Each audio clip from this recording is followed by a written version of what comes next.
जी truth Sikar साहब। हाँ जी मुफ्ती sir, आपको आवाज आ रही है मेरी? आ रही है भाई। हाँ जी सर, एक्चुअली मैं कुछ क्वेश्चंस है मेरे आपसे पूछने को, जी। और अगर कुछ क्वेश्चंस में आपको कुछ बुरा लग जाए या वो कड़वा लग जाए तो प्लीज आप माइंड मत करना, क्योंकि क्वेश्चन में बुरा नहीं लगेगा, ब्लास्फेमी में बुरा लगेगा, ब्लास्फेमी न कीजिएगा जी। नहीं, ब्लास्फेमी तो किसी की भी नहीं करते सर, ऐसा नहीं है। जी। तो पहले तो आप सनातनी है ना? आप सनातनी है? सर हाँ, मैं हिंदू ही कहता हूँ खुद को, और दिमाग से सोच के चलता हूँ थोड़ा। तो दिमाग के तो सारी सोच के चलते हैं, मतलब ये कि आप किसी स्क्रिप्चर के ऊपर बिलीव करते हैं या नहीं? सर वेदास को दिमाग से सोच के नहीं चलता। वेदास को मानते हैं हाँ जी। और मनुस्मृति को मानते हैं। नहीं, पुराण वुरान कुछ नहीं मानता हूँ। मनुस्मृति को नहीं मानते? सर पढ़ी नहीं है कभी, तो अगर कुछ उसमें लॉजिकल लगेगा तो उसे मान लूंगा, अगर नहीं लगेगा तो इग्नोर। गीता को मानते हैं? हाँ, गीता को मानता हूँ, जितनी पढ़ी है पहले। हाँ चलें, तो अब अपना क्वेश्चन रख लीजिए। हाँ सर, पहले तो मैं ये कह रहा था कि जैसे अभी हम एक बात कर रहे थे ना, जो पहले दीदी आए थे फातिमा, ठीक है, आप इसमें आपका कुछ नहीं है, सिर्फ एक लाइन में बोलूंगा कि हमारा इंडिया का जो जुडिशरी सिस्टम है ना, वो इतना करप्ट है जिसमें मेल्स के लिए प्रॉपर राइट्स नहीं है जी। और लेडीज जिसका मिसयूज करती हैं, जैसे और वो डॉरी के टाइम तो बहुत आवाज उठाते हैं कि नो डाउरी, बट वो नो एलुमनी के उसमें कुछ नहीं बोलती हैं। वो बिल्कुल, बहुत जबरदस्त पॉइंट आपका, I strongly agree with it, बहुत जबरदस्त। और हर दुनिया का हाल है, हर जगह का यही हाल है मेरे भाई, इंडिया ही नहीं हर जगह का यही हाल। और सर इसलिए अब लड़के भी थोड़े जागरूक हो रहे हैं, वो भी कहते हैं कि भाई इक्वल लेकर आओ टेबल पर, ठीक है ना, अगर जाते वक्त अपना लेकर जाओ, मेरा छोड़ कर जाओ। सही। हाँ, तो ये तो मैं इसलिए कह रहा था कि इसलिए लोग आजकल लिव इन में रहना प्रेफर करते हैं कि यार ना किसी से देना है ना कुछ लेना है, ठीक है। और लड़कियां भी ऐसी हो चुकी है हमारे इंडिया की, सॉरी टू से, मतलब सारी नहीं है, कि उन्हें कोई फर्क नहीं पड़ता है अगर वो किसी के साथ लिव इन में रहें, वो अगले दिन आपको छोड़ के जाता है जाए, उन्हें यही तो बदकिस्मती है मेरे भाई, फैमिली सिस्टम खत्म हो रहा है, फैमिली सिस्टम पे डायरेक्ट अटैक है, यही तो हम बोलते हैं। उन्हें अपनी आजादी चाहिए बस, उन्हें और कुछ मतलब नहीं है, वो कमा रही है, वो कहती है हमें किसी की जरूरत नहीं है, तो ये प्रॉब्लम है। एनीवेज, मैं सर आपसे ये पूछना चाहूंगा कि जैसे आप कुछ समझा रहे हैं किसी को, ठीक है, मालूम मुझे कुछ अच्छा लग रहा है आपसे सुन के या समझ के, तो मैं उसको एक्सेप्ट करूंगा, और आपकी एक्सपेक्टेशन ये रहेगी कि अगर हम कुछ लॉजिकल बता रहे हैं तो ये बंदा इस चीज को एक्सेप्ट करे। सर मेरा ये चीज है कि आप बीइंग अ मुस्लिम, आप इस चीज पे कितने खरे उतर सकते हैं कि अगर आपको कोई चीज लॉजिकली लगे, अगर वो आपके स्क्रिप्चर के भी अगेंस्ट है, तो आप उसको मानेंगे, आप अपनी ईगो को साइड पे रख के उस चीज को एक्सेप्ट करेंगे एज ए मुस्लिम। ये मेरा सभी मुस्लिम से हो सकता है। आपने जो सवाल किया ना मेरे भाई, वो खुद एक लॉजिकल फैलेसी है, वो लॉजिकल नहीं है, ठीक है। उसकी वजह है, मैं बता देता हूँ। उसकी वजह यह है कि जो भी सच्चा पक्का मुसलमान है, आम मुसलमान तो ये भी नहीं जानता कि कुरान में लिखा क्या है, ठीक है, उसको कुछ नहीं पता। एक सच्चा पक्का मुसलमान पढ़ा लिखा, जिसको कुरान में क्या लिखा है, हदीस में क्या लिखा है वो पता हो, तो वो ये मानता है कि कुरान जो है वो अल्टीमेट ट्रूथ है, जो गॉड की तरफ से आया है, कि जो, और ऐसे गॉड की तरफ से आया जो ट्रांसेंडेंट है, यानी वो हमारी अकल का जो एक दायरा है वो उसके बाहर है। हमारी अकल का एक खास दायरा है, मुझसे बाहर, उससे आगे नहीं जा सकते। खुदा की तरफ से जो पैगाम आया, ये वो खुदा है कि जो हमारे अकल के दायरे से बाहर है, जो हमारी अकल का बनाने वाला है। अब अगर हम अपनी लिमिटेड इंफॉर्मेशन, लिमिटेड डेटा और लिमिटेड लॉजिक से ये कहे कि यार कुरान की ये बात मेरी लॉजिक के खिलाफ है, तो आपको ये साबित करना पड़ेगा कि ये एक ऑब्जेक्टिव रियलिटी के खिलाफ है या सब्जेक्टिव रियलिटी के खिलाफ है। अगर वो ये सब्जेक्टिव रियलिटी के खिलाफ है, अगर वो ऑब्जेक्टिव रियलिटी के खिलाफ है तो उस पर गुफ्तगू होगी, और अगर वो सब्जेक्टिव रियलिटी के खिलाफ है तो आप ये नहीं कह सकते कि चूंकि मेरी लॉजिक ये है और कुरान ये कह रहा है तो मैं इसको नहीं मानता। वो तो आपकी लॉजिक है ना, आपकी लॉजिक गलत भी हो सकती है। अच्छा मुफ्ती साहब, इसमें मैं एक पॉइंट ट्रुथ सीकर भाई मैं ऐड करना चाहूंगा मुफ्ती साहब, वो ये है कि मैं मतलब मैं चाहता हूँ लोग इस उसूल को समझें, चाहे फिर मुसलमान हो या गैर मुसलमान। दो चीजें हैं, सबसे पहले आप बात करेंगे एग्जिस्टेंस ऑफ गॉड पे, मैं चाहता हूँ इसी चीजों पे बात हो, लेकिन हमें क्योंकि मजबूर किया जाता है, फिर हमें मजबूरन बातें करनी पड़ती हैं बाकी भी। जब एग्जिस्टेंस ऑफ गॉड आपकी प्रूव हो जाएगी ना, फिर बात आती है कि विच गॉड इज राइट। फिर अब बात करोगे नेचर ऑफ गॉड पे कि कौन सा खुदा सही है। फिर आपके पास क्रिश्चियनिटी है, आपके पास जुडाइज्म का है, आपके पास हिंदुइज्म का है, इस्लाम का है मेनली। फिर जब किसी रिलीजन का एक पर्टिकुलर आपको पता लग जाएगा कि that concept of God in that particular religion is right, then shut the case close. फिर ये बातें नीटी गिटीज पे बात करने बनता ही नहीं है। जब आपको पता है खुदा है, जब आपको ये पता है कि कॉन्सेप्ट ऑफ गॉड इस जगह पे सही है, दोनों आपकी फंडामेंटल्स ठीक हो जाएंगे, फिर बाकी बातों के आगे सर तस्लीम खाम। सिंपल। हाँ, ये आपने ठीक है बोला है कि सबसे पहले तो ये तो एक्सेप्ट करते हैं कि गॉड है, ठीक है, किसी भी नाम से कह लो, गॉड हम इंग्लिश में बोल रहे हैं, हालांकि जब आप गूगल पे गॉड सर्च करेंगे वो क्रिश्चियनिटी का आता है, ठीक है। दूसरी चीज़ ये है कि आपने बोला कि जब एक बार ये एस्टेब्लिश हो जाएगा कि खुदा है, उसके बाद हम देखेंगे कौन सा। जब खुदा एक ही है तो कौन से का तो पॉइंट वहीं खत्म हो जाएगा। ना क्या कहने का उनका कौन सा खुदा नहीं, कौन सा रिलीजन, ये कह रहे हैं। कॉन्सेप्ट ऑफ गॉड किस रिलीजन का साउंड है, किस रिलीजन का, ठीक है, ठीक है सर। बस हाँ, उसके बाद चैप्टर क्लोज होना चाहिए। हाँ सर, मैं एक्चुअली ना इस कन्वर्सेशन को बहुत शॉर्ट और छोटे उसमें रखूंगा ताकि बहुत लंबी डिस्कशन ना जाए, औरों को भी मौका मिले। तो कौन सा जैसे आप कह रहे हो कौन सा कंसेप्ट ऑफ गॉड इसमें अच्छा है, हर किसी की नजर में अपना ही अच्छा है, ये तो फॉर श्योर। अच्छा नहीं सही, अच्छा तो बहुत सही कह लो, सही कह लेते हैं अगर हम, ठीक है। नहीं एक अच्छा, मैं एक आपके जो सवाल था ओरिजिनल, उसी को सामने रखकर, क्या ये पॉसिबल है कि मेरी जो लॉजिक है उसके एतबार से इस्लाम का जो कॉन्सेप्ट ऑफ गॉड हो वो सही हो, क्रिश्चियंस की जो लॉजिक है उनके एतबार से क्रिश्चियनिटी का जो कॉन्सेप्ट ऑफ गॉड और ट्रिनिटी वो सही हो, और आपकी सनातनी की जो लॉजिक है उसके एतबार से जो सनातनी कॉन्सेप्ट है वो सही हो? क्या ये मैंने जो बात बोली है ये आप इससे एग्री करते हैं? मैं एक सेकंड इसको समझ रहा हूँ। आपने ये बोला है कि अपने अपने हिसाब से हमारे नहीं, अपने अपने हिसाब से नहीं, मेरी एक लॉजिक है, मैंने उस लॉजिक को इस्तेमाल किया और मैंने देखा कि यार इस्लाम का जो कॉन्सेप्ट ऑफ गॉड है that makes more sense. Christians आया, उसकी भी एक लॉजिक है, उसने अपनी लॉजिक को सामने रखा और कहा कि नहीं, क्रिश्चियनिटी का जो कॉन्सेप्ट ऑफ गॉड यानी ट्रिनिटी है वो सही है। सनातनी की भी एक लॉजिक है, उसने भी अपनी लॉजिक को इस्तेमाल किया, कहा वेदास का जो कॉन्सेप्ट ऑफ गॉड है वो सही है। क्या ये जो स्टेटमेंट मैंने दिया है, इस स्टेटमेंट में कोई खराबी है? सर अगर खुदा एक है तो मुझे लगता है कंसेप्ट, खुदा तो एक ही है ना भाई, कॉन्सेप्ट की बात हो रही है, खुदा तो एक ही है, तो कॉन्सेप्ट भी अलग नहीं हो सकते हैं। हो सकते हैं, मैं बताता हूँ सर कैसा, मैं हो सकते नहीं है, बिल्कुल है, सुनो, है, नो डाउट एग्जिस्टेंस में है, बट वो होना ही नहीं चाहिए एग्जिस्टेंस। बात सही है, बात सही है कि कॉन्सेप्ट एक ही सही है। जो हमारा अकीदा ये है कि ट्रूथ जो है वो मल्टीपल नहीं है, ट्रूथ एक ही है, ठीक है सर। लेकिन आपकी लॉजिक के एतबार से कोई दूसरी चीज ट्रूथ हो सकती है, मेरी लॉजिक के एतबार से कोई और ट्रूथ हो सकता है। तो क्या ये स्टेटमेंट और आप अपनी लॉजिक को जिसको सही समझ रहे हैं वो इन रियलिटी गलत हो सकती है, लेकिन वो है आपके नजदीक सही। अब मुझे बताइए कि ये सही है या गलत, ये सेंटेंस। ये पॉसिबिलिटी है कि आप ये कह रहे हो कि मैं जिस चीज को फॉलो कर रहा हूँ मेरे नजरिए में वो सही है। तो अब जब ये साबित हो गया तो अब आपका जो ओरिजिनल क्वेश्चन है उसका जवाब मिल गया। जब आप ये कहते हैं कि मैं मुसलमानों से ये पूछता हूं कि अगर कुरान की कोई बात लॉजिक के एतबार से गलत हो जाए तो क्या तुम उसको एक्सेप्ट करोगे? तो भाई किसकी लॉजिक, हमारी या आपकी? आपकी लॉजिक के एतबार से अगर वो गलत हो रही है तो वो तो आपकी लॉजिक है ना, हमारे लॉजिक के एतबार से तो बिल्कुल ठीक है, हम क्यों आपकी लॉजिक को तस्लीम करें?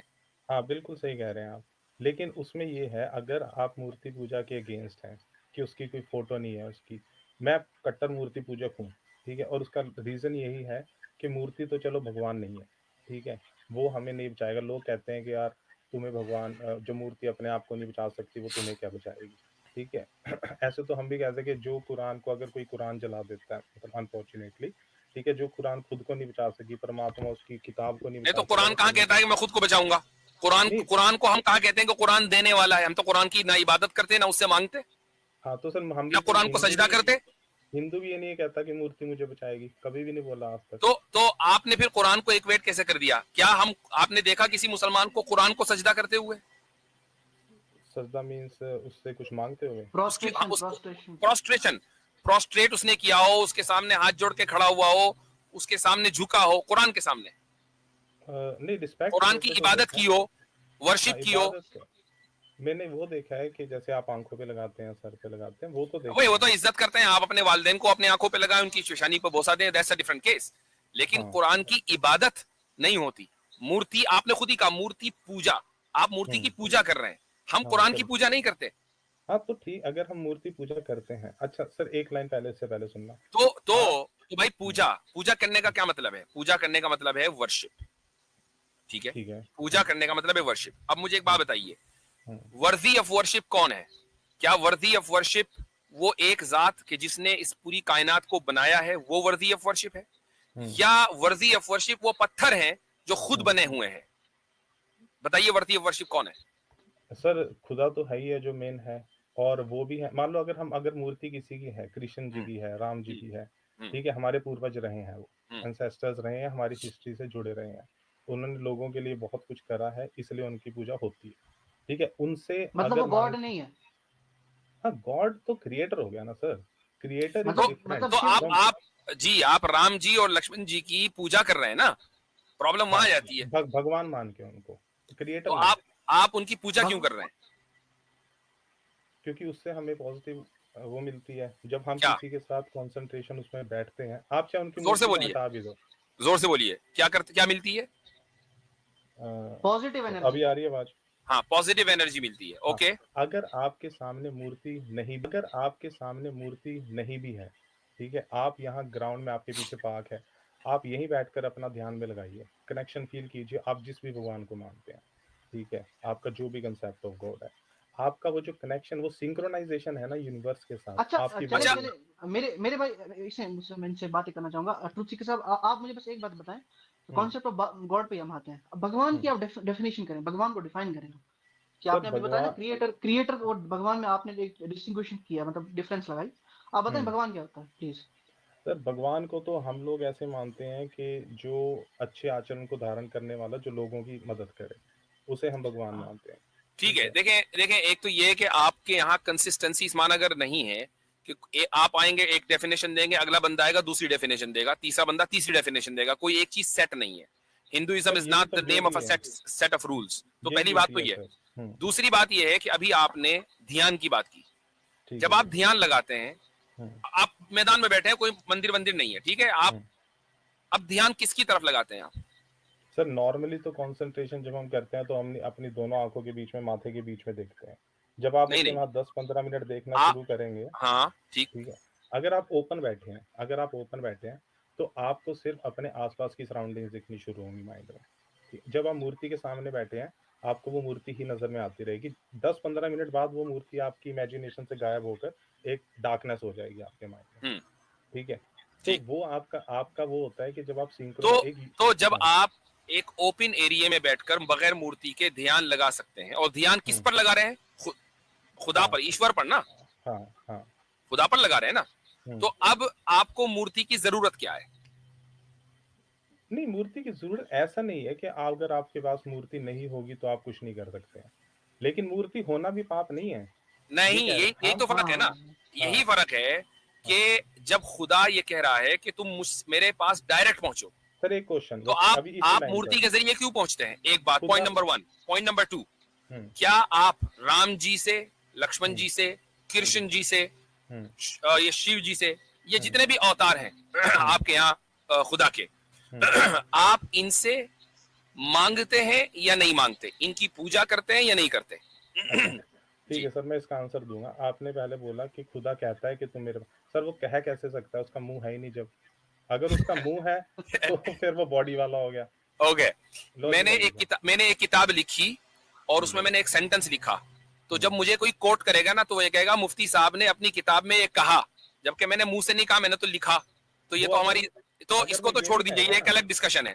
मैंने जो आपसे सवाल किया वो बताइए कि आप राम जी, लक्ष्मण जी, शिव जी, कृष्ण जी, इनकी इबादत करते हैं और इनसे मांगते हैं? मसलन औलाद नहीं है औलाद मांगना, जॉब नहीं है जॉब मांगना, रिस्क नहीं है रिस्क मांगना, ये करते हैं या नहीं करते? हाँ सर, मैं इसका आंसर दूंगा, ये बिल्कुल, मैं इसका आंसर बिल्कुल डेफिनेटली दूंगा, ठीक है। सबसे पहले तो चलो आपने क्वेश्चन पूछा, आपका क्वेश्चन का मैं आंसर दूंगा, लेकिन उस क्वेश्चन के उसमें आपने बोला खुदा ने कहा, उसकी बॉडी एग्जिस्टेंस आपने वही साबित कर मैंने ऑलरेडी उसका जवाब दे दिया, उसको छोड़ दीजिए। अब मैंने आपसे जो सवाल किया ना उसका जवाब दीजिए। हाँ सर, मांगते हैं, मिलता भी है, ऐसा नहीं है कि नहीं मिलता। नहीं, आप राम जी लक्ष्मण जी से मांगते हैं या नहीं मांगते? हाँ बिल्कुल मांगते हैं और मिलता भी है। इसी बात मिलता भी, यही पॉइंट है। मुफ्ती मैं एक बात करना चाहूंगा। एक क्वेश्चन मैं आपसे पूछ लूं, एक लाइन मुफ्ती साहब, ठीक है, आप कह रहे हो उनसे मांगते हैं, जबकि आप डायरेक्ट गॉड से मांगो, ठीक है, आप ये कहना चाह रहे हैं ना मूर्ति की जरूरत नहीं है, ठीक है। तो अब जितने भी इस्लामिक कंट्रीज हैं, पाकिस्तान है, अल्लाह से मांगता है, क्या मिल रहा है उन्हें? कुछ भी नहीं, बुरा हाल है, बुरा हाल हो चुका है। अच्छा यार एक बात सुनो, देखो है ना सर, मैं ये नहीं रुकिए, बचकानी बातें से कोई फायदा नहीं। मैं एक जवाब देता हूँ, मैं एक जवाब दे देता हूँ इसका। एक इस्लाम, एक मिनट रुक जाइए, एक मिनट रुक जाइए, एक मिनट रुक जाइए, एक मिनट रुक जाइए। खुदा ये कहता है कि मुझसे मांगो और मुझसे मेरी बात भी मानो और फिर मुझसे मांगो तो मैं दूंगा। अब पाकिस्तान हो के वो ईरान हो, तुरान हो, शहरान हो, कुछ भी हो, अगर वो खुदा की बात पे नहीं चलेंगे और हाथ उठाए रहेंगे तो खुदा क्यों देगा भाई?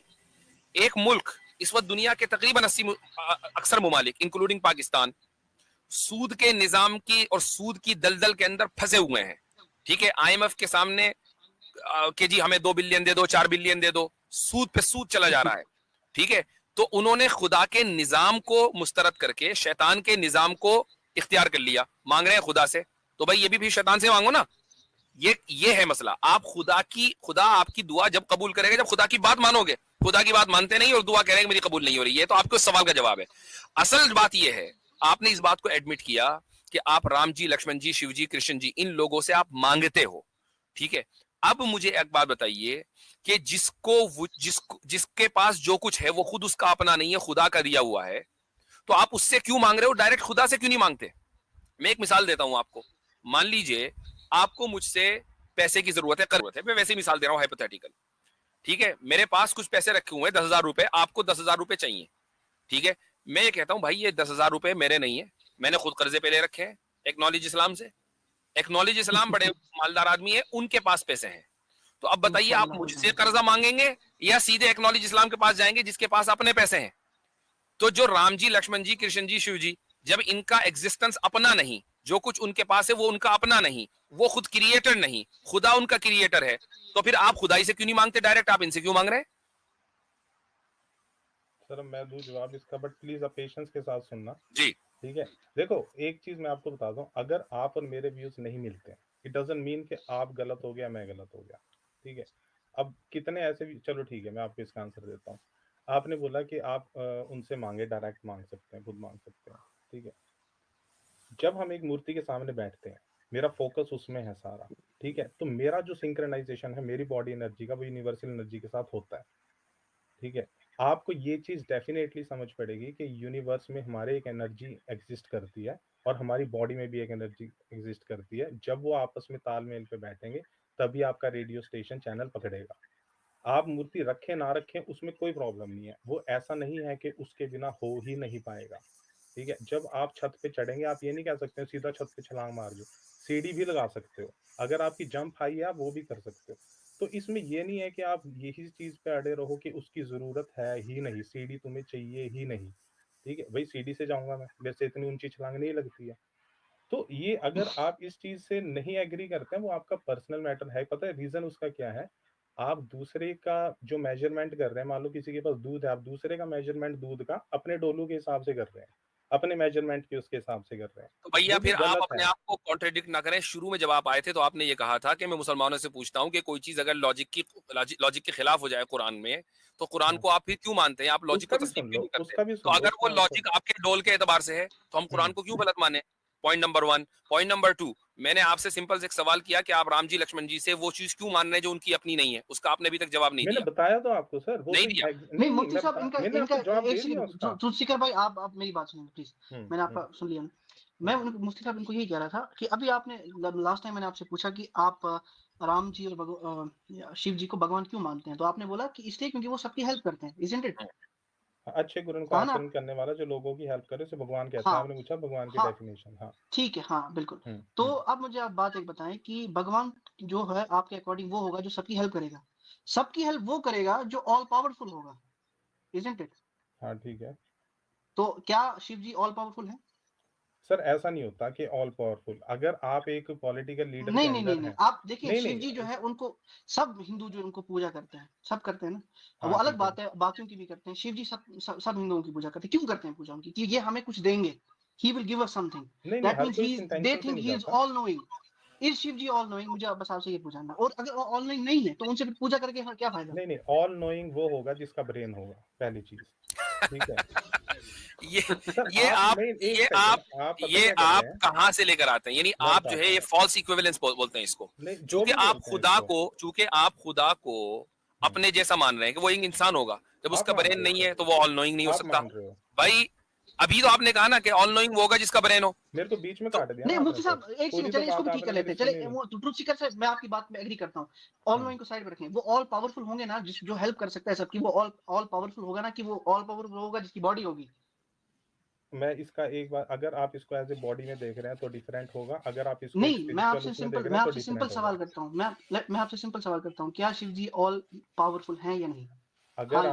अगर आप शिव जी को एज ए फिजिकल अपीयरेंस में देखेंगे तो डिफरेंट फिजिकल आंसर अपीयरेंस होगा। की बात नहीं मैं कर रहा हूँ, मैं कह क्यों रहा नहीं हूँ इज होगी? ही ऑल पावरफुल और नॉट? नहीं, इसका आंसर ऐसे नहीं दे, अगर आप अल्लाह का मुंह के हिसाब से फिजिकल नहीं बता पा रहे हैं तो आपको ये भी डिफरेंस समझना पड़ेगा। मैं उस ऑल स्पिरिचुअल पावरफुल की बॉडी बात नहीं कर रहा और हूँ मेरे भाई फिजिकल कि बॉडी फर्क वो है। किसी चीज को उठा सकते हैं कि नहीं। मैं ये कह रहा हूँ इज ही ऑल पावरफुल कि वो सबकी मदद कर सकते हैं या नहीं? हाँ है ना? उनकी अपीयरेंस की बात नहीं हो रही है, बात उनकी क्वालिटी और कैरेक्टरिस्टिक की बात हो रही है कि वो ऑल पावरफुल है या नहीं। किसकी है या नहीं? शिव जी। हाँ, शिव जी एज ए स्पिरिचुअलिटी और फिजिकल योगी जो धरती पे आए उस समय। आप कौन भाई से वो शिव जी ऑल की चलो बात कर रहे हैं? आप अपने एतबार से बताओ, दोनों का बताओ कि कौन सा ऑल पावरफुल है और कौन सा नहीं।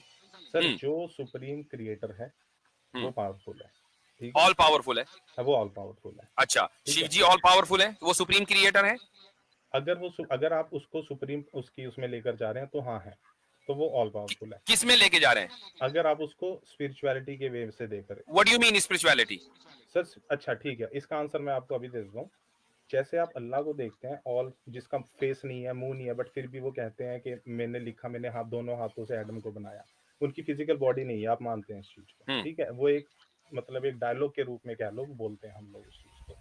इसी वे में अगर हम उसको शिव जी बोल रहे हैं, जिसको आप अल्लाह बोल रहे हो, ठीक है, उसी सिमिलर फॉर्म में वो पावरफुल है। हाँ अगर बस मैं ठीक है, उसको मुझे बस यही पे बात, एक स्टेज नीचे हाँ लेकर यही बात आता में हूँ। बस ठीक हो गया। अब वो हाँ, ऑल पावरफुल हो गए, ये तो हमने एग्री कर लिया that he is all powerful. हाँ, एक बट सेकंड में, लेकिन एक लाइन सुन एक ले आप सेकंड मेरी। मुझे कंप्लीट करने अगर दें, आप मुझे कुछ भी मेरे से अगला क्वेश्चन पूछेंगे तो अब उसको आप फिजिकल फॉर्म में मत पूछना, अभी फिर स्पिरिचुअल अच्छा, फॉर्म में शिव जो जी रहे। फिजिकल फॉर्म में आए थे या नहीं आए थे? सर योगी पहले रहे होंगे जो बैल लेके घूमते होंगे, ठीक है ना, कुछ पुराने योगी हमारे शिव जी फिजिकल फॉर्म में आए थे या नहीं आए थे? कौन से शिव जी फिजिकल फॉर्म में, स्पिरिचुअल वाले या बॉडी वाले?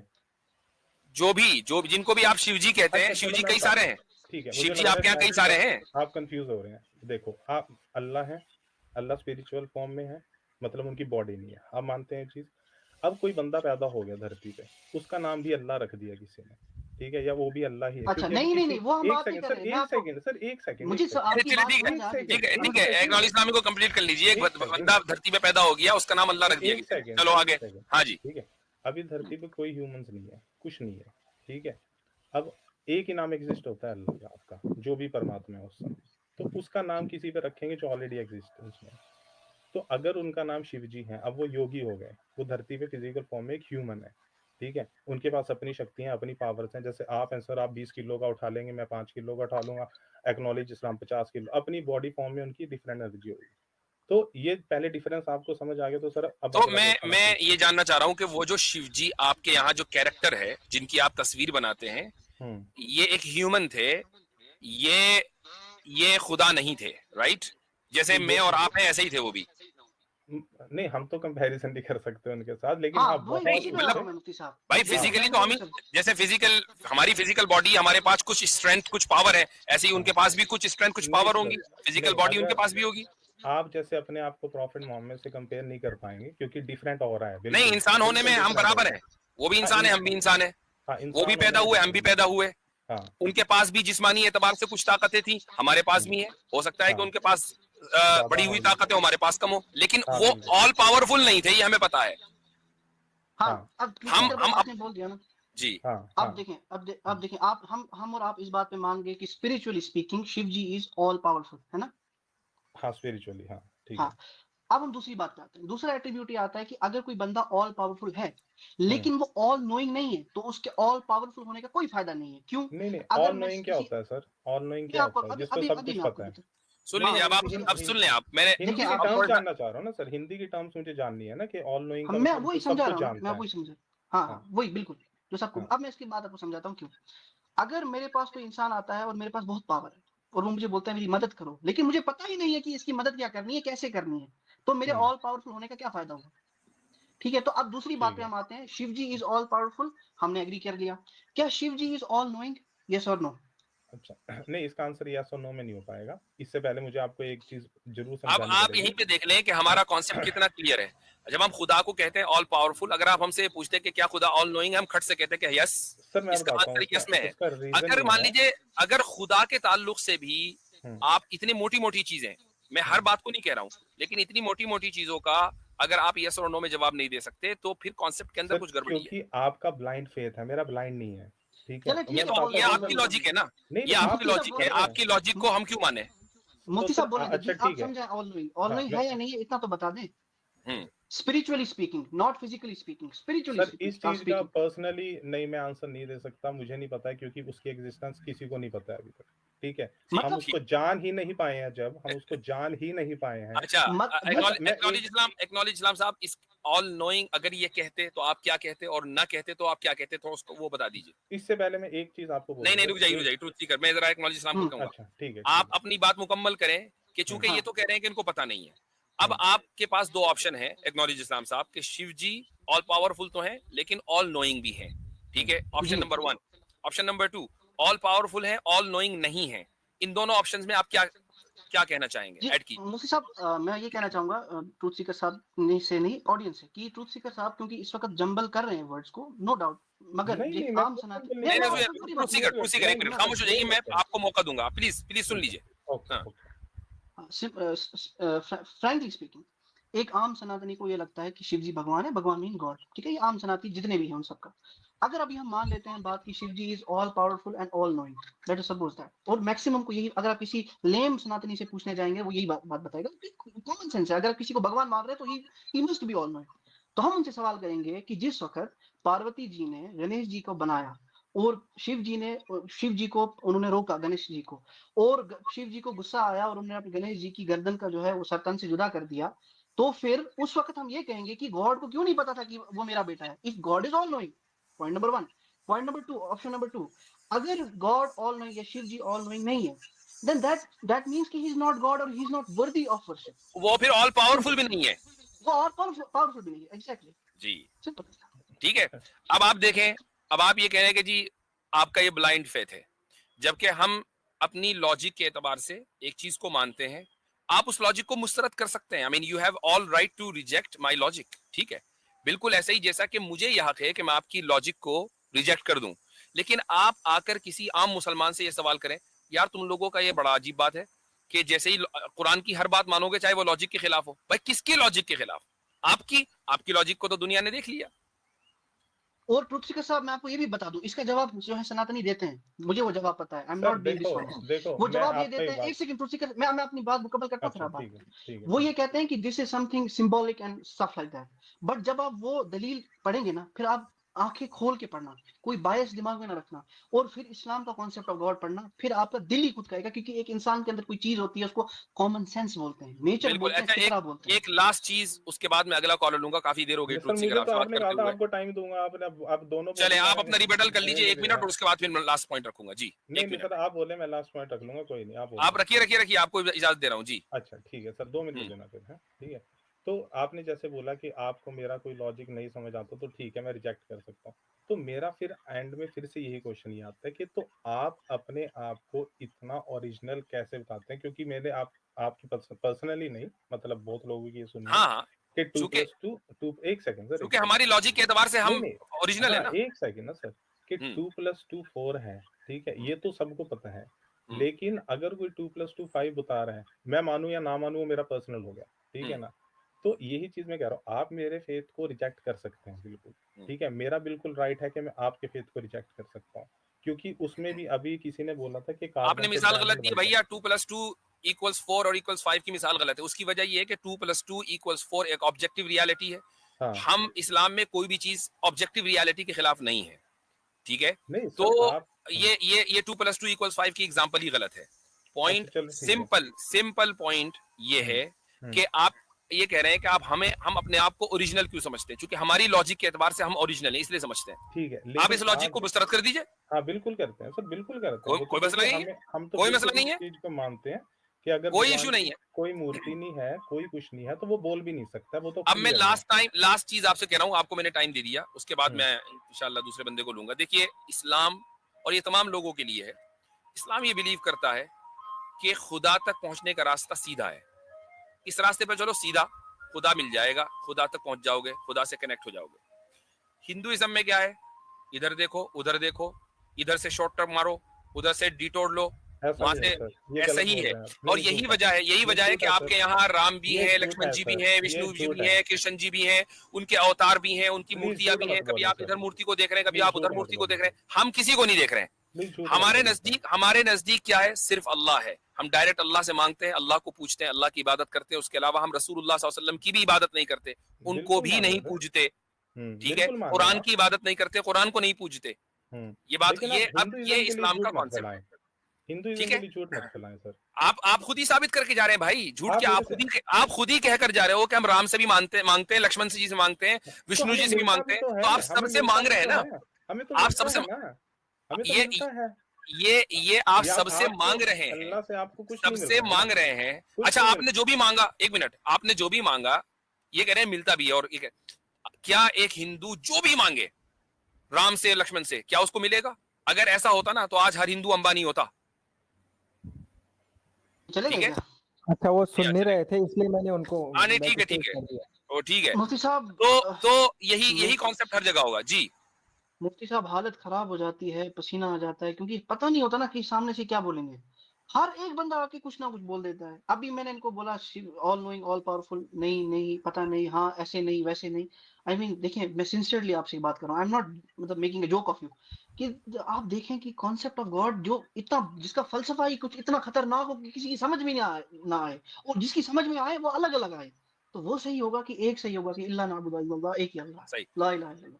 अच्छा, अभी ये साहब कह कर गए कि जी इनसे मांगो तो मिलता है, हम इसलिए मांगते हैं। देखिए, मैं बगैर किसी इक्विवेलेंस के, मैं यानी ब्लास्फेमी नहीं कर रहा हूं यहाँ पर, तो प्लीज मैं तमाम लोगों का एज ए डिस्क्लेमर कह रहा हूं, ये एक महज मिसाल है, बगैर किसी रिजेम्बलेंस के, कोई ब्लास्फेमी का इंटेंशन नहीं है।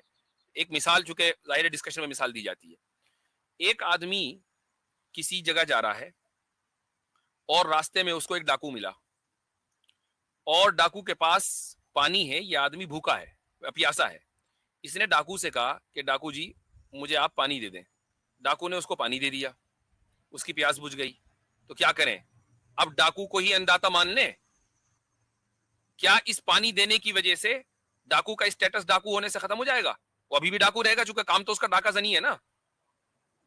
अब हम एक इंसान की मिसाल लेते हैं। एक इंसान, अगर आप उससे कुछ मांगे और वो आपको कुछ दे दे, तो क्या वो इंसान नहीं रहा, वो खुदा बन गया? तो फिर राम, अगर यही बात है, तो राम और लक्ष्मण और शिव और विष्णु जी की क्या खुसूसियत है? हम अपने माँ बाप से, अपने बहन भाइयों से, अपने दोस्तों से दिन रात मांगते रहते हैं, वो सारे हमें चीजें देते हैं, तो हम सबको फिर माबूद मान लें, सबकी पूजा शुरू करें? मुफ्ती साहब, 100 बात की एक बात यह है कि जितने भी अवतार है ना हिंदुइज्म में, या तो वो ऑल पावरफुल होगा, ऑल नोइंग नहीं होगा, या ऑल नोइंग हो गया ऑल पावरफुल नहीं होगा, या वो ऑल गिवर होगा, ऑल नोइंग नहीं होगा। ये प्रॉब्लम है, इसमें प्रॉब्लम है जी हाँ, कॉन्सेप्ट में प्रॉब्लम। सतेंद्र साहब, नमस्ते मुफ्ती साहब जी, क्या हाल चाल है? बहुत बढ़िया, आप कैसे हैं? अल्हम्दुलिल्लाह। जी मुफ्ती साहब, मुझे आपसे बहुत दिनों से बात करनी थी, आपको बहुत लंबे समय से सुन रहा हूँ जी, और आपकी जो तार्किक वो है क्षमता है, वो बहुत ज्यादा मतलब श्रेष्ठ कहेंगे, या मतलब ऐसा कह सकते हैं कि आप बहुत अच्छे से डिफेंड कर रहे हैं इस्लाम को। अल्हम्दुलिल्लाह जी। तो मैं मुफ्ती साहब ये पूछना चाह रहा था कि मैं इस्लाम में आऊं तो मतलब मुझे क्या करना पड़ेगा? इस्लाम में अगर आप आ रहे हैं तो सबसे पहले तो आप ये बताइए कि क्या आप जिस मजहब को या जिस धर्म को फॉलो करते हैं उसको दुरुस्त नहीं मानते? नहीं मुफ्ती साहब, मुझे यही नहीं पता चल रहा है कि धर्म में और मजहब में क्या फर्क है। मजहब और धर्म एक ही चीज का नाम है। उर्दू में हम उसको मजहब कह देते हैं, और हिंदी में या संस्कृत में आप लोग उसको धर्म बोलते हैं। अब आप लोग तो ये कहते हैं, हिंदू हजरात ये कहते हैं कि जी धर्म के माने ड्यूटीज के हैं, तो मजहब में भी ड्यूटीज है। नहीं, धर्म के बारे में आपने कोई परिभाषा पढ़ी है या अपने आप बना ली है ये? हाँ, तो भाई मुफ्ती अब्दुल्ला मिनहाज साहब, आपका जो ख्याल है वो गलत निकला जी। और इनके मैं टोन शुरू में ही मुझे अंदाजा हो गया था, इसलिए मैंने हरगिज ये नहीं कहा कि कलमा पढ़ें। तो चलें जी, नहीं, आप अपनी जो परिभाषा है धर्म के ताल्लुक से वो बताइए, शुरू हो जाइए जी। नहीं, मैं तो दे दूंगा, लेकिन आपने धर्म की परिभाषा पढ़ी चलिए है? थोड़ी देर के लिए हमने मान लिया हमने नहीं पढ़ा, हम मान रहे हैं हमने नहीं पढ़ा, अब आप बताइए क्या है जी, शुरू हो जाए। तो फिर आप पहले दीन की दे दीजिए, मैं फिर धर्म की दे दूंगा। आई एम वेटिंग हम्म, जी भाई। तो धर्म की परिभाषा, हाँ मैं दे रहा हूँ ना। धृति, जी। क्षमा, दमो, अस्तेयम, शौचिम, इंद्रिय निग्रह, धीर, विद्या, सत्यम, अक्रोध, सर्वेषाम धर्म साधनम। अर्थात धैर्य, अहिंसा, सत्य, अक्रोध, अपरिग्रह, अस्तेय जैसे गुणों को जिस साधन से पैदा किया जाता है उस साधन का नाम है धर्म। आप ठीक, क्या तो आप आपने इसको ये परिभाषा जानी? थोड़ा सा आप इसको ऐसी जबान में कि जो आपके अलावा दूसरे भी समझ सकें उसमें बयान करें। मैं समझना चाहता हूं कि धर्म आपके नजदीक है क्या, यानी बगैर किसी डिबेट में पड़े हुए मैं जेन्युइनली समझना चाहता हूं, तो आप इसको जी। आसान जबान में हमारे लिए थोड़ा सा वाज़ेह करें जी। गीता के 16वें अध्याय के 1 से लेकर 16 श्लोक तक 2 तरह की संपदा के बारे में कहा है, आसुरी संपदा और दैवीय संपदा। आसुरी संपदा उसे कहते हैं जो पूरे संसार को नष्ट करने में अपना योगदान देती है। ठीक। और दैवीय संपदा वो है जो पूरे संसार को संरक्षण देती है, सनातन बनाती है, जिसमें पूरी प्रकृति शामिल है। तो दैवीय संपदा में आता है अहिंसा, सत्य, अक्रोध, दान। ठीक। यस। इसको थोड़ा सा, अहिंसा जो है वो तो हो गया आदम तशद्दुद यानी नॉन वायलेंस, उसके बाद सत्य हो गया सच। अक्रोध को क्या तर्जुमा क्या करेंगे? नहीं, प्लीज सत्य का मतलब सच नहीं है। सत्य का मतलब क्या है? हक। सत्य को जानने का एक तरीका है, वो न्याय शास्त्र देता है। अरे मैं असल में आपकी लैंग्वेज समझना चाह रहा हूँ, वो तो मैं इंटरप्रिटेशन में बाद में जाऊंगा। भाई आप थोड़ी कॉम्प्लेक्स हिंदी कर रहे हैं, आप थोड़ी सी आसान। मैं कॉम्प्लेक्स हिंदी नहीं कर रहा हूँ। सत्य को अंग्रेजी में क्या कहते हैं? अंग्रेजी में बता दें चले, सत्य को क्या कहेंगे? ट्रूथ कहते हैं। वही तो मैं कह रहा हूँ, सच, ट्रूथ। नहीं, एक्नॉलेज भाई। मुफ्ती साहब मैं चाहूंगा कि इनको खुद तर्जमा करने दे। ये बहुत पुराना ट्रिक है, क्योंकि हम कोई भी तर्जमा करेंगे ये कहेंगे नहीं गलत कर रहे हो। इनको ऐसा लगता है कि इनका जो फिलॉसफी है ना वो दुनिया में कोई समझ ही नहीं सकता, 2-4 लोगों को। तो इनको खुद ही समझाने दे। मेरी तो भाई सत्येंद्र साहब, चलिए ठीक है, कोई बात नहीं, किसी की भी है, आप सत्य का तर्जुमा कीजिए इंग्लिश में। सत्य का तर्जुमा ये नहीं है कि जो आप लोग समझ भाई हम नहीं कर रहे, आप करो ना यार, कि आप जो भी तर्जुमा है आप करो। सत्येंद्र भाई आप बताएंगे इसका तर्जुमा क्या है? हम नहीं कर रहे, कुछ भी नहीं कर रहे, आप बताएं। हम खामोश बैठे हैं, आप करो तर्जुमा सत्य का। ठीक है। जिसको न्याय शास्त्र के द्वारा जाना जाता है उसको सत्य कहते हैं। ये न्याय शास्त्र क्या होता है? न्याय शास्त्र क्या है? तर्जुमा करना पड़ेगा।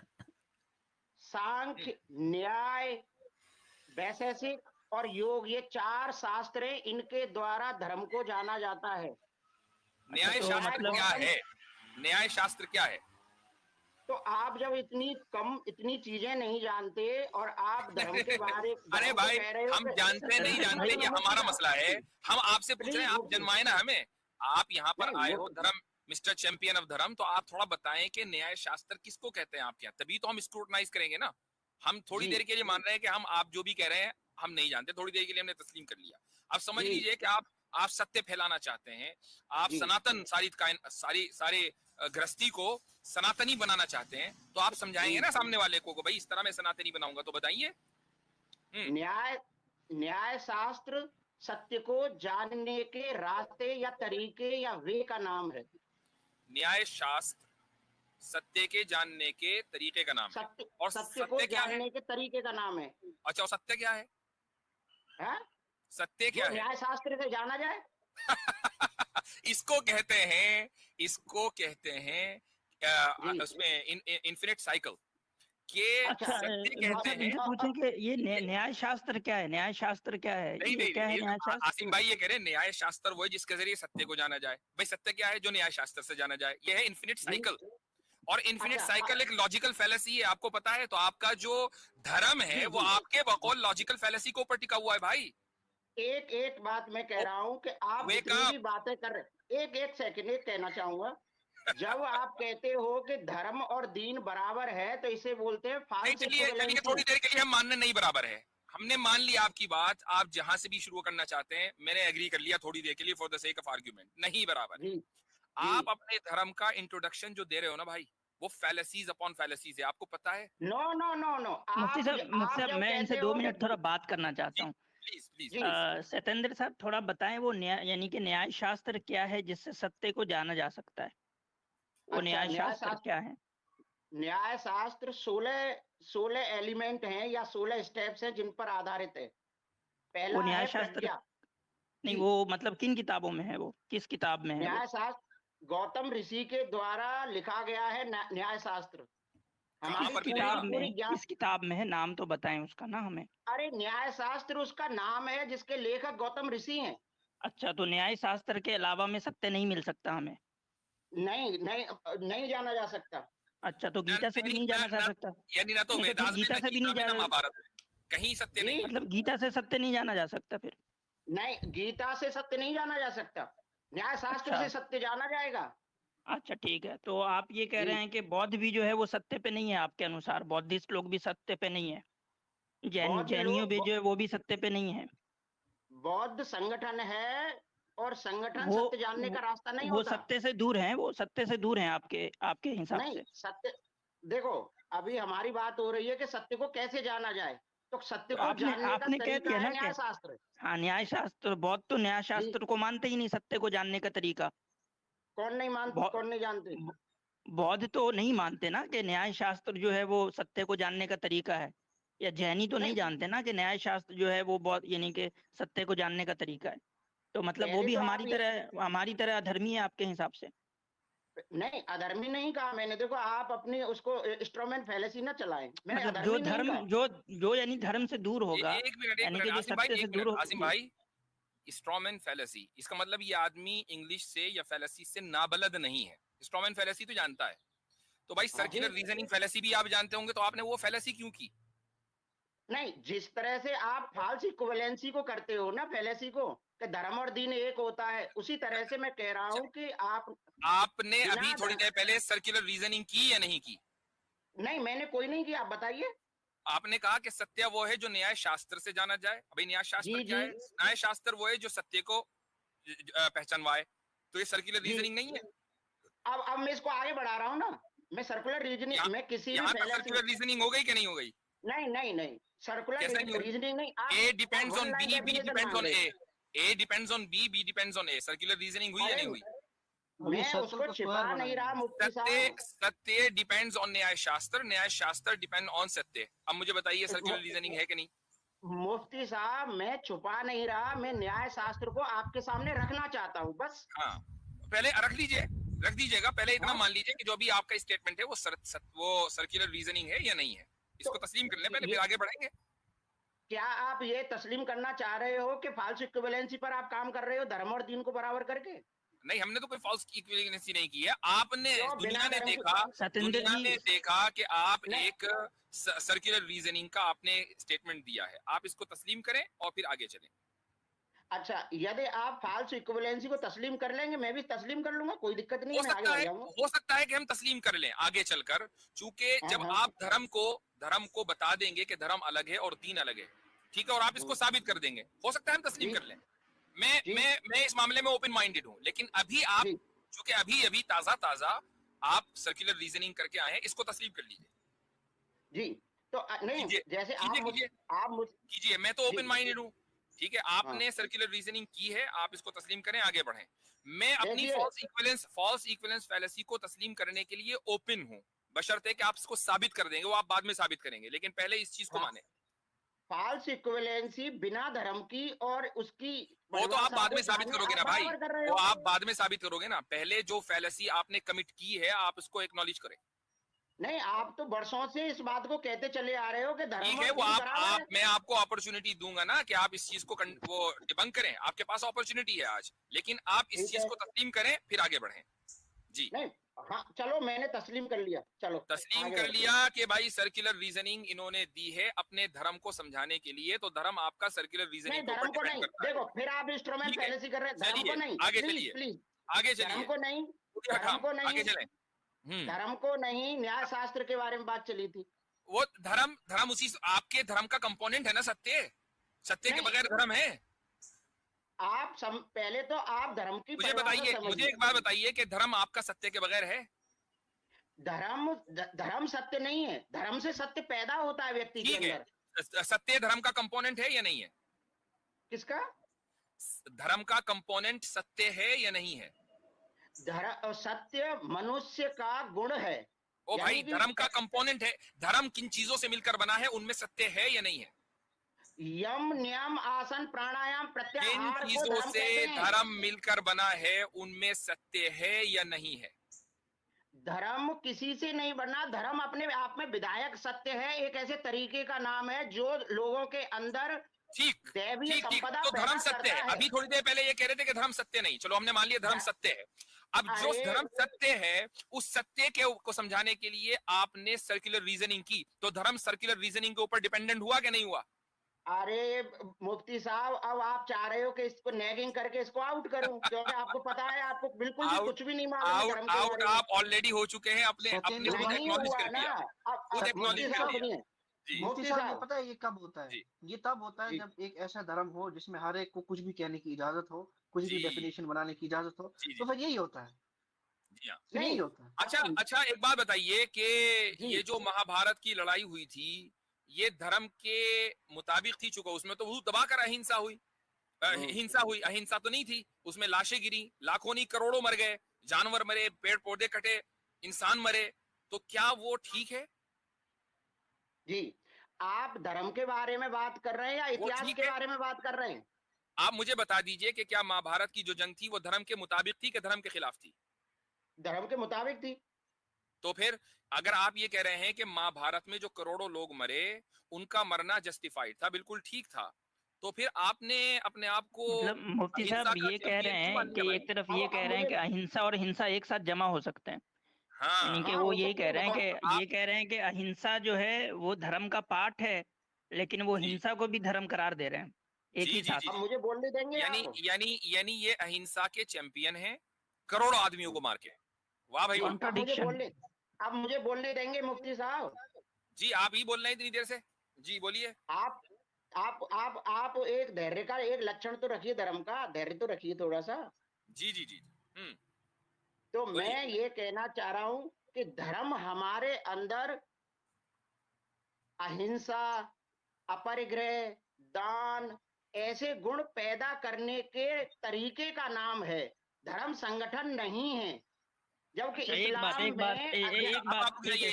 सतेंद्र भाई साहब, जी हाँ आसिम भाई आप बोलिए। अब आप सतेंद्र साहब, आप जो है धैर्य रखिएगा और बिल्कुल सब्र से सुनिएगा। जी सतेंद्र जी साहब, आपने जो 5-6 गुण गिनाए हैं कि ये मजहब के हैं, यानी कि ये धर्म के हैं, यानी धर्म इन 5-6 गुणों को कहते हैं, और आपने लेकिन साथ में एक दावा ये भी सतेंद्र साहब ये धर्म के गुण नहीं है, आदमी के गुण हैं। खामोश रहिएगा। अब भाई धर्म का कंपोनेंट आपने बताया ना, आपने जो धर्म का डिफिनेशन दिया उसमें कुछ कंपोनेंट बताएं कि धर्म जो है वो अहिंसा का नाम है। मान लिया कि वो इंसान के अंदर ही होता है, ये सिफात बिल्कुल इंसान के अंदर होते हैं, लेकिन जिस इंसान के अंदर होते हैं उसको हम धार्मिक कहेंगे ना आपके डिफिनेशन के हिसाब से, कि उसके अंदर धर्म आ गया, ठीक है। तो अब ये बताएं आप कि एक तरफ जैसे आप ये कह रहे हैं कि ये चीजें होनी चाहिए तो वो धर्म का हिस्सा है, तो लेकिन साथ में आपने ये कह दिया कि वो सिर्फ न्याय शास्त्र से आता है, न्याय शास्त्र के अलावा से आए तो वो धर्म नहीं होगा। लेकिन हम तो दुनिया में देखते हैं कि ये सारे गुण तो बिना न्याय शास्त्र के भी आ रहे हैं। जी सतेंद्र साहब, फिर आपने न्याय शास्त्र को क्यों कह दिया कि वहीं से धर्म आएगा? ये सारे गुण, गुस्सा का नहीं होना, अहिंसा का नहीं होना, ठीक है, ये सब चीजें तो ऐसे ही आ जाती है, बिना न्याय शास्त्र पढ़े आ जाती है। नेल्सन मंडेला ने कौन सा शास्त्र पढ़ा था? नहीं, वो तो ऑलरेडी कह चुके हैं ना कि सर्कुलर रीजनिंग के ऊपर डिपेंडेंट है इनका धर्म। जी भाई, मिस्टर सर्कुलर रीजनर जी, आवाज जा रही है सत्येंद्र साहब आपको? माइक म्यूट है इनका। मेरे ख्याल से वो सर्कुलर रीजनिंग की वजह से आवाज चली गई। नहीं नहीं नहीं नहीं, मुफ्ती साहब अच्छा मुझे है। बोलने तो, मेरी गलती से वो दब गया था। जी जी जी, बोलिए बोलिए आप। मैं अब आप 4-5 चीजें समझदारी कम होने की वजह से मिला रहे हैं। क्या? कि आप न्याय शास्त्र को धर्म से मिला रहे हैं और धर्म के भाई गुणों को आपने धर्म ही से मिला कहा रहे था हैं। यार। अजीब आदमी हो यार, अभी खुद ही आपने कहा कि धर्म में सत्य है, बहुत सारी चीजें बताई उनमें सत्य है। अच्छा भाई, सत्य किसको कहते हैं? वो जो न्याय शास्त्र से है, तो खुद ही तो आपने धर्म में न्याय शास्त्र को घुसाया है। अब आप जो हंस रहे हैं ना, इससे सारे लोग सुनने वाले समझ रहे हैं कि आप बिल्कुल समझदार। देखो, अब मैं 3 सेंटेंस लोग कहूंगा, क्या समझ रहे हैं कहना। उसका तो अंदाजा कमेंट से हमें हो रहा है, क्या समझ रहे हैं। खूब इंटरटेनमेंट हो रहा है उनका। केवल आपको अपने धर्म का, दीन का तो खैर आपको हमें पता है, आपको नहीं पता है, अपने धर्म का भी कुछ ABCD पता है आपको? कभी मुझे खुद ही आपको ये नहीं पता है कि आप कह क्या रहे हैं और क्या कहकर आए हैं। अभी आपने न्याय शास्त्र को खुद ही धर्म में घुसाया। अभी आपसे एक सवाल आसिम भाई ने किया है, उसका सिंपली सी जवाब दीजिए कि जो बातें आपने कही हैं, सत्य और अहिंसा वगैरह वगैरह, क्या वो सिर्फ न्याय शास्त्र पढ़ के ही आएंगी या उनके पढ़े बगैर भी किसी दूसरे तरीके से उनको हासिल किया जा सकता है? हाँ या ना? अब मैं बोलूं तो? हाँ या ना? अरे हाँ या ना में न्याय शास्त्र है सत्य को जानने के रास्ते का नाम। ठीक। अच्छा, तो अब सत्य को, एक मिनट, सत्य को जानने का रास्ता सिर्फ एक ही है, न्याय शास्त्र ही है? न्याय शास्त्र के अलावा भी सत्य को जाना जा सकता है? न्याय शास्त्र के अलावा किसी से भी सत्य को नहीं जाना जा सकता, या जाना जा सकता है तो आप बताएं। अच्छा ठीक है। अब आप जब तक के सत्य को डिफाइन नहीं करेंगे तब तक कि मैं आपको इसका जवाब नहीं दे पाऊंगा। चूंकि हो सकता है कि मैं कुछ और कहूं, आप कहेंगे नहीं सत्य तो खरगोश का नाम है, सत्य तो गधे का नाम है, आप कुछ भी कह सकते हैं। तो सत्य का मुझे डेफिनेशन बयान करें कि सत्य क्या है जिसको आप न्याय शास्त्र से ही जानते हैं। इंग्लिश में बताइएगा सत्य का ट्रांसलेशन। जी ठीक है, अब मैं बता रहा हूं। जी। जिस कारण से ये पूरी प्रकृति परिणाम शून्य है, उस कारण का नाम सत्य है। अभी भी वाजे नहीं हुआ, इंग्लिश में बताइएगा कि सत्य को एक लफ्ज में क्या कहते हैं। ब्रह्म सत्य, जगत मिथ्या है। ब्रह्म अंग्रेजी में यू नो इंग्लिश, इंग्लिश में बताइए कि सत्य को क्या का तर्जुमा क्या करेंगे, क्लोजेस्ट ट्रांसलेशन। पूरे यूनिवर्स का जो कॉज है, उस कॉज का नाम सत्य है। पूरी यूनिवर्स का जो कॉज है, ठीक है, चलिए थोड़ी देर के लिए मान लिया हमने। पूरी यूनिवर्स का जो, इनसे पूछिए कि ये डेफिनेशन न्याय शास्त्र में लिखी है सत्य की? ये अभी कह तो रहा हूं मैं, ब्रह्म सत्य जगत मिथ्या कह तो रहा हूं जी। अच्छा, ये न्याय शास्त्र में लिखी है? न्याय शास्त्र से इसको जाना जाएगा। नहीं नहीं, ये जो आप बता रहे हैं कि सत्य ये है, आपने जो डेफिनेशन दिया, ये न्याय शास्त्र में लिखी है? ये सांख्य की डेफिनेशन है, जिसको न्याय शास्त्र से जाना जाता मुफ्ती है। साहब, अब आप बताएं, आपके जिस चीज का डेफिनेशन ही उस किताब में नहीं है, उस चीज को जान कैसे सकते हैं उस किताब से? सही बात है, यही पॉइंट है। अब अच्छा, ये नई किताब उठा के ले आए, कोई कल आएगा कि वो कहेगा नहीं मैं तो मनुस्मृति को नहीं मानता, फिर आएगा कि नहीं मैं तो मनुस्मृति को मानता हूं, मैं तो गीता को नहीं मानता। आपके यहाँ आज तक कोई यूनिवर्सल कोई बात ही नहीं, हर एक आदमी का अपना मुंह जो चाहे कह दे। तो अच्छा, अब इस कायनात के, रुक जाइए, इस कायनात का जो कॉज है वो सत्य है, ठीक है, आप ये कह रहे हैं, ठीक जी? अच्छा, यानी इस कायनात, अच्छा कायनात का जो कॉज है उसको हम क्रिएटर बोलते हैं, आप भी ये बोलेंगे क्रिएटर या कोई दूसरा लफ्ज पसंद करेंगे? नहीं, क्रिएटर नहीं बोलेंगे, वो खुद क्रिएट होता है। अच्छा, कॉज अपने आप को खुद क्रिएट करता है, यानी कॉज एंड इफेक्ट दोनों एक ही चीज है। आपको पता है कि आपने एक और फैलेसी कमिट की अभी अभी? नहीं नहीं, तो जो चीज कॉज है वही इफेक्ट है। तो एक चीज अपने आप को खुद ही बना रही है, तो बनाने से पहले वो चीज मौजूद थी कि उसने अपने आप को बनाया, या बनाने के बाद वो चीज मौजूद हुई है? तो मुझे बताइए कि ये फैलेसी है या नहीं है? इससे पहले आपको अभाव को समझना पड़ेगा। अभाव की डेफिनेशन जानते हो आप? बताइए बताइए, कोई आप यू हैव द फ्लोर। हाँ, अभाव की डेफिनेशन होती है जितनी गति है उतनी ही यदि स्थिरता है, उसको अभाव कहते हैं, जिसका नाम है प्रकृति। डेफिनेशन आप इंग्लिश में इसको डिफाइन करें। जैसे आपने कहा ना कि, जैसे आपने कहा कि इस कायनात का जो कॉज है, कॉज का लफ्ज आपने बोला वो सत्य है, मैंने थोड़ी देर के लिए आपकी इस डेफिनेशन को मान लिया, ठीक। उसके लिए मैंने लफ्ज बोला क्रिएटर, आपने कहा नहीं हम क्रिएटर नहीं बोलेंगे चूंकि वो तो खुद ही क्रिएट है। तो जब कॉज खुद ही क्रिएटेड है, यानी उसने अपने आप को खुद ही बनाया है, तो फिर वो वही कॉज हुआ, वही इफेक्ट हुआ। आप इस चीज को मान रहे हैं? इसीलिए तो हम कहते हैं कि पूरा ब्रह्मांड ही ब्रह्म है। वही कॉज एंड इफेक्ट, सेम चीज, एक ही चीज, कॉज एंड इफेक्ट है। आप इसको मान रहे हैं? हाँ, कॉज एंड इफेक्ट को मानता हूं ना मैं। कॉज एंड इफेक्ट एक ही चीज, वही कॉज है वही इफेक्ट है, इस चीज को मान रहे हैं? कॉज एंड इफेक्ट सांख्य को कहते हैं। अरे वो कारण कार्य सिद्धांत। सुनिए, वो सांख्य को कहें कि सांख्य एंड इफेक्ट दोनों एक ही चीज हैं आपके नजदीक, या कॉज अलग है कि इफेक्ट अलग है? मुफ्ती साहब एक बात कह दूं? नहीं, जब अब आप नहीं कहेंगे, अब आप नहीं कहेंगे, अब आप सिंपली मेरी इस बात का जवाब देंगे कि जिसको आपने सत्य बोला वो कॉज है, ठीक है, उसी को आपने इफेक्ट बोला। क्या कॉज एंड इफेक्ट दोनों एक ही हो सकते हैं या नहीं? कॉज एंड इफेक्ट हाँ एक ही है। कॉज एंड इफेक्ट एक ही है, यही आपकी एक और फैलेसी है। तो भैया आप आज दो फैलेसीज कमिट करके जा रहे हैं और ये मान के जा रहे हैं कि आपका जो धर्म है वो फैलेसीज के ऊपर डिपेंड करता है। और मैं अब एडमिट करूंगा कि ऐसा धर्म दीन के मुताबिक कतन नहीं हो सकता। अगर ये धर्म है, अगर आपका ये धर्म है, तो फिर दीन इससे कहीं बेहतर है। ये धर्म और दीन एक नहीं हो सकता। सत्येंद्र भाई, आपकी मैं अभी प्रोफाइल यहाँ पे देख रहा हूँ, यहाँ पे लिखा है इस पे without rain nothing grows, learn how to embrace the storm in your life. तो आज जो ये स्टॉर्म आया ना आपको स्ट्रीम में आके, तो इसको भी एम्ब्रेस कर लीजिएगा अच्छे से, ठीक है? तो भाई आपने बिल्कुल सही कहा। मैं अपने इस स्टेटमेंट को वापस लेता हूं कि आपने जिस तरीके से धर्म को डिफाइन किया है, चूंकि वो फैलेसीज के ऊपर डिपेंड करता है, तो भाई ऐसा धर्म दीन नहीं है। मैं धर्म और दीन को, इस धर्म और दीन को, जो धर्म आपने बयान किया है, उस धर्म और दीन को इक्वल नहीं मानता हूं, ठीक है? मैंने अपने इस स्टेटमेंट को रिट्रैक्ट कर लिया, ठीक है? मैंने पहले ही कहा था कि ये पॉसिबिलिटी है। तो चूंकि जाहिर है कि ऐसा धर्म जो फैलेसीज के से भरा पड़ा हो, वो दीन जैसी खूबसूरत चीज के बराबर कभी आ ही नहीं सकता। क्या मतलब है बराबर? ठीक है, आप एक बात नहीं, एक सेंटेंस नहीं समझ पा रहे हैं कि धर्म व्यक्ति के अंदर गुण पैदा करता है, सद्गुण पैदा करता है। बात हो गई, वो गुण हमें नजर आ गए हैं कि धर्म किस तरीके से इंसान की अकल को सल्ब कर लेता है कि वो एक ही चीज को कॉज और उसी चीज को इफेक्ट बनाए।